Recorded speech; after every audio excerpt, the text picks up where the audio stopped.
जय जगन्नाथ जय माँ लक्ष्मी।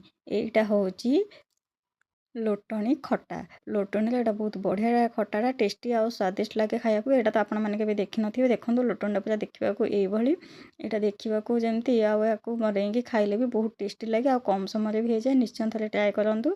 प्रथम लोटणी को भल भाव में काटिकी धोई देती तेल गरम करके फ्राए कर देखो लोटणी के पानी बाहर आम भाजिकी काढ़ीदे अल्प तेल देकी कड़े टे लंका आउ फुटण टे फुटेदबा पंच फुटण किसी भेसुंगा पत्र को फुटेदबा।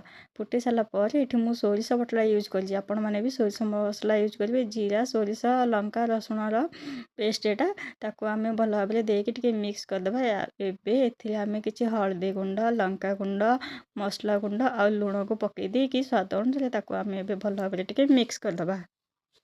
यापर आमर भल मसला भल भाव में होगला आम चीनी ऐड कर देची मु देखो चीनी पकई सारापर तार कलरटा केते बढ़िया देखा चीनी पकई समय भाजिकी आम पकईदबा लोटणी को पकईदबा जोटा को आम भाजिकी रखी किसी समय उल्टे पानी देके घोड़ा को सीझे देखो आमर लोटणी खटा पूरा रेडी हो जाए। आप चाहिए गुड़ ऐड करेंगे केते बढ़िया देखा देखो आमर टेस्टी लोटणी खटा पूरा रेडी। आपण भिडियो भल लगे लाइक शेयर सब्सक्राइब करने को भूलु नहीं। धन्यवाद।